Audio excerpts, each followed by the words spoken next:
Hello students, अब हम लोग बात करेंगे ट्रांसपोर्ट ऑफ कार्बन डाइऑक्साइड के बारे में।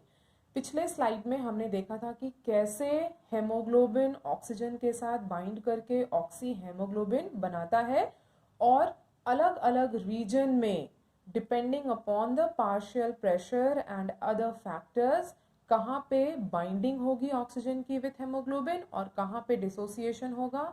आई hope it is clear to all. अब हम लोग यहाँ पर देखने वाले हैं कि कैसे कार्बन डाइऑक्साइड का ट्रांसपोर्ट हो रहा है।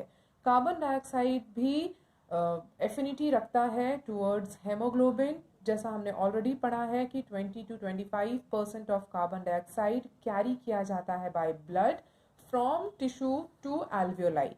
तो यहाँ पर हम इसी 20 to 25% कार्बन डाइऑक्साइड की बात कर रहे हैं जो कि as carbamino haemoglobin transport करता है और एल्वियोलाई में जाकर डिसोसिएट हो जाता है। तो बेसिकली मेरे कहने का मतलब यहाँ पे क्या है कि जो कार्बन डाइऑक्साइड है जब हेमोग्लोबिन के साथ बाइंड करता है तब ये कंडीशन में हम इसको बोलते हैं कि कार्ब अमाइनो हेमोग्लोबिन का फॉर्मेशन हुआ है। अब ये बाइंडिंग भी डिपेंड करता है on partial pressure of carbon dioxide, और पार्शियल प्रेशर ऑफ ऑक्सीजन यहाँ पर एक मेजर फैक्टर प्ले करता है जो कि अवॉइड कर सकता है या हेल्प कर सकता है इन बाइंडिंग। तो जब कार्बन डाइऑक्साइड का पार्शियल प्रेशर हाई होगा और ऑक्सीजन का पार्शियल प्रेशर लो होगा तब कार्बन डाइऑक्साइड बाइंड करेगा विथ हेमोग्लोबिन और कार्बामाइनो हेमोग्लोबिन बनाएगा। अब यहाँ पर हम फिर से दोनों अलग अलग रीजन के बारे में बात कर लेते हैं, एक एल्वियोलाई रीजन में और एक टिश्यू रीजन में with respect to carbon dioxide partial pressure. अब यहाँ पर हम पहला सिनेरियो देखते हैं कि जब partial pressure of carbon dioxide is high, जब कार्बन डाइऑक्साइड का पार्शियल प्रेशर हाई होगा और ऑक्सीजन का पार्शियल प्रेशर लो होगा इन टिश्यूज, तो उस कंडीशन में क्या होगा कि कार्बन डाइऑक्साइड की बाइंडिंग हेमोग्लोबिन से ज्यादा होगी। तो यहाँ पर क्या हो रहा है कि टिश्यू से कार्बन डाइऑक्साइड टेकअप किया जा रहा है बाय ब्लड। अब ये ट्रैवल करेगा और कहाँ पहुंचेगा, एल्वियोलाई में पहुंचेगा। तो एल्वियोलाई में ठीक रिवर्स सिनेरियो है, यहाँ पे partial pressure of carbon dioxide low हो जाएगा और partial pressure of oxygen high हो जाएगा। इसके वजह से क्या होगा कि जो कार्बन डाइऑक्साइड एसोसिएटेड है विथ हेमोग्लोबिन, अब यहाँ पर इसका डिसोसिएशन हो जाएगा फ्रॉम कार्बामाइनो हेमोग्लोबिन, और जो कार्बन डाइऑक्साइड बाउंड था विथ हेमोग्लोबिन अब वो क्या होगा, एल्वियोलाई पर रिलीज हो जाएगा। और यही कार्बन डाइऑक्साइड को हम क्या करते हैं, एक्सहेल आउट करते हैं। अब यहाँ पर एक और इम्पॉर्टेंट चीज हमें जाननी है, वो ये है कि जो आरबीसी हमारे ब्लड में प्रेजेंट होता है इसमें बहुत ही ज़्यादा हाई कंसेंट्रेशन में कार्बोनिक एनहाइड्रेज एंजाइम प्रेजेंट होता है, और ना केवल आरबीसी में लेकिन बहुत माइन्यूट क्वांटिटी में ये प्लाज्मा में भी प्रेजेंट होता है। तो जो रिएक्शन आप स्क्रीन पर देख रहे हैं ये इस कार्बोनिक एनहाइड्रेज एंजाइम की एक्टिविटी के वजह से होता है। अब इसको हम लोग समझ लेते हैं। अभी हम लोग टिश्यू के बारे में बात करेंगे। तो टिश्यू में हम क्या कह रहे हैं कि पार्शियल प्रेशर कार्बन डाइऑक्साइड का हाई है, जिसके वजह से किसके वजह से, कैटाबॉलिज्म के वजह से, और कार्बन डाइऑक्साइड क्या होता है, डिफ्यूज कर जाता है इनटू ब्लड, या हम बोल सकते हैं आरबीसी और प्लाज्मा में। और जैसे ही कार्बन डाइऑक्साइड डिफ्यूज करेगा ब्लड में ये बाइकार्बोनेट बनाएगा और हाइड्रोजन आयन फॉर्म करेगा। ये हो गया टिश्यू के साइट पर। अब अगर हम लोग एल्वियोलर साइट की बात करें जहां पर पार्शियल प्रेशर कार्बन डाइऑक्साइड का लो हो जाता है और पार्शियल प्रेशर ऑक्सीजन का हाई हो जाता है, बिल्कुल उल्टा। तो यहाँ पर हम क्या देखते हैं कि यही रिएक्शन क्या होता है, उल्टे फेज में आ जाता है, ऑपोजिट डायरेक्शन में हो जाता है। और जब हम इस पूरे रिएक्शन को उल्टा कर देते हैं तो यहाँ पर हम क्या देख रहे हैं कि कार्बन डाइऑक्साइड और water in the form of vapour ये फॉर्म होता है। तो ये जो कार्बन डाइऑक्साइड ट्रैप्ड था एज बाइकार्बोनेट जो टिश्यू लेवल पर, अब क्योंकि ये एल्वियोलाई में रिलीज हो रहा है तो किस फॉर्म में रिलीज हो रहा है, कार्बन डाइऑक्साइड के फॉर्म में रिलीज हो रहा है जो हम एक्सहेल आउट करते हैं। अब आगे हम लोग डिस्कस कर लेते हैं रेगुलेशन ऑफ रेस्पिरेशन के बारे में। हमारे बॉडी में रेस्पिरेशन कैसे रेगुलेट होता है। अगर ह्यूमन बींग्स की बात करें तो हम में एक एबिलिटी होती है, हम क्या कर सकते हैं, हम मेंटेन कर सकते हैं रेस्पिरेटरी रिदम को। हमारे बॉडी के जो टिश्यूज़ हैं उनके डिमांड के हिसाब से हम क्या कर सकते हैं, रेस्पिरेटरी रिदम को मेंटेन कर सकते हैं। और ये न्यूरल सिस्टम के हेल्प से पॉसिबल हो पाता है। न्यूरल सिस्टम में हम क्या कह रहे हैं कि एक स्पेशलाइज्ड सेंटर प्रेजेंट होता है ब्रेन के मेड्यूला रीजन में, जिसको हम रेस्पिरेटरी रिदम सेंटर कह रहे हैं। और यही रेस्पिरेटरी रिदम सेंटर रिस्पॉन्सिबल होता है इस रेगुलेशन को मेंटेन करने में। रेस्पिरेटरी रिदम सेंटर के अलावा एक और सेंटर होता है जो कि ब्रेन के पॉन्स रीजन में प्रेजेंट होता है, जिसे हम कहते हैं न्यूमोटैक्सिक सेंटर। और ये मेंटेन करता है रेस्पिरेटरी रिदम सेंटर के रेगुलेशन को। तो यहाँ पर हम क्या कह रहे हैं, सबसे पहले हम बोल रहे हैं कि एक रेस्पिरेटरी रिदम सेंटर है जो कि हमारे रेस्पिरेटरी रिदम को मेंटेन करने में हेल्प कर रहा है। दूसरा हम क्या कह रहे हैं, न्यूमोटैक्सिक सेंटर है जो कि इस रेस्पिरेटरी रिदम सेंटर को कंट्रोल कर रहा है और इनडायरेक्टली ये रेस्पिरेटरी रिदम सेंटर को के फंक्शन को मेंटेन कर रहा है।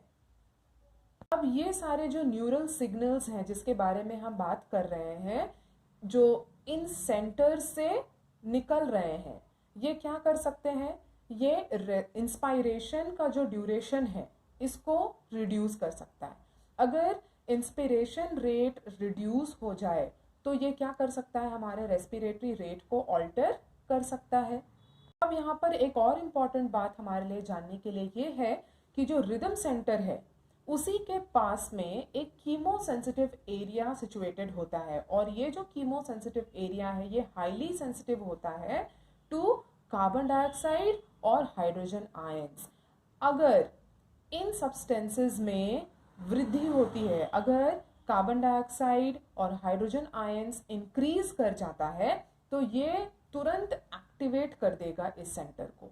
ठीक है, अब ये क्या करेगा, एक बार एक्टिवेट हो गया तो ये सिग्नल भेजेगा टू रिदम सेंटर और ये शुरू कर देगा नेसेसरी एडजस्टमेंट करने के लिए। और इसके वजह से क्या होगा, जो रेस्पिरेटरी प्रोसेस है by which the substances can be eliminated, तो ऐसा एक क्रिएट होता है सिचुएशन जिसमें अगर कुछ भी ऊपर नीचे हो तो उसको मैनेज करना ये सारे सेंटर्स का काम है बेसिकली। तो जैसा कि हमने पढ़ा कि अगर कार्बन डाइऑक्साइड और हाइड्रोजन आयंस में इंक्रीमेंट हो जाए, इंक्रीज हो जाए, तो ये क्या हो जाएगा, ये एरिया एक्टिवेट हो जाएगा, सेंटर एक्टिवेट हो जाएगा और एक सिग्नल आएगा रिदम सेंटर को ताकि वो क्या कर सके, नेसेसरी एडजस्टमेंट कर सके और ये सारे सब्सटेंसेस को वहां से एलिमिनेट किया जाए ताकि जो रिदम है रेस्पिरेटरी रिदम वो वापस से बैक टू नॉर्मल हो जाए। अब रेस्पिरेटरी रिदम के पूरे रेगुलेशन में यहाँ पर हम कहीं पे भी ऑक्सीजन का सिग्निफिकेंट रोल नहीं देखते। यहाँ पर बेसिकली बात कर रहे हैं हम लोग कार्बन डाइऑक्साइड और हाइड्रोजन आयन कंसंट्रेशन के ऊपर कि कैसे ये हमारे रेस्पिरेटरी रिदम को ऑल्टर कर सकता है और कैसे एक सिग्नलिंग क्रिएट होता है जो कि इस पर्टिकुलर सिचुएशन को बैक टू नॉर्मल करने में काम करता है। अब हम लोग क्विकली डिस्कस कर लेते हैं डिसऑर्डर्स के बारे में जो रेस्पिरेटरी सिस्टम में हो सकते हैं। तो सबसे पहला डिसऑर्डर हम लोग देख लेते हैं जो है एस्थमा। एस्थमा बेसिकली क्या है, अगर डिफिकल्टी हो रही है ब्रीदिंग में तो ये एस्थमा हो सकता है। लेकिन बेसिकली हम कब बोल सकते हैं कि ये एस्थमा है, जब हमारे ब्रोंकाई या ब्रोंक्यूल्स में क्या हो, इन्फ्लेमेशन हो। तो ये डायग्नोज किया जाता है कि डिफिकल्टी इन ब्रीदिंग जो हो रही है वो किस वजह से है, वो एस्थमा के वजह से ही है या किसी और रीजन से है, एलर्जिक रिएक्शन के वजह से। तो बेसिकली हमें बस यहाँ पे यही ध्यान रखना है कि एस्थमा अगर है तो वो इन्फ्लेमेशन होगा ब्रोंकाई या ब्रोंक्यूल्स में, तभी ये एस्थमा हो सकता है। दूसरा हम बात करते हैं एम्फाइसेमा के बारे में। ये एक क्रॉनिक डिसऑर्डर है। ये एम्फाइसेमा क्या है, बेसिकली हम लोग बोल सकते हैं कि जो एल्वियोलर वॉल्स होते हैं वो किसी कारण से डैमेज हो सकते हैं। और इसमें कारण क्या हो सकता है, जैसे बहुत लोगों को आदत होता है सिगरेट स्मोक करने का, तो ये एक बहुत बड़ा कारण है जो कि हमारे alveolar वॉल्स को क्या कर सकता है, डैमेज कर सकता है। अगर alveolar वॉल डैमेज हो गया तो जो रेस्पिरेटरी सरफेस है, सरफेस एरिया है, वो क्या हो जाएगा, डिक्रीज हो जाएगा। और ये कंडीशन को हम लोग क्या बोल रहे हैं, एम्फाइसेमा। आखिर में हम बात करेंगे ऑक्यूपेशनल रेस्पिरेटरी डिसऑर्डर। इसको ऑक्यूपेशनल रेस्पिरेटरी डिसऑर्डर क्यों बोला गया है, क्योंकि this is related to certain occupation. अब बहुत सारे हमारे देश में इंडस्ट्रीज डेवलप्ड है जहाँ पे ग्राइंडिंग या स्टोन ब्रेकिंग या ऐसा एक्टिविटी होता है जहाँ पे बहुत ज़्यादा स्मोक और डस्ट जनरेट हो रहा है। तो यहाँ पर बेसिकली हम लोग क्या कहना चाह रहे हैं कि बहुत अधिक डस्ट अगर प्रोड्यूस हो रहा है और वो हमारे बॉडी के अंदर जा रहा है through the mechanism of respiration, तो हमारा जो डिफेंस मैकेनिज्म है बॉडी का, ये इसको ज़्यादा टाइम तक हैंडल नहीं कर पाएगा। इस सिचुएशन से ज़्यादा टाइम तक वो लड़ नहीं पाएगा और बहुत अधिक एक्सपोजर होने के वजह से क्या होगा, इन्फ्लेमेशन होगा हमारे लंग्स में, ट्रैकियल रीजन में।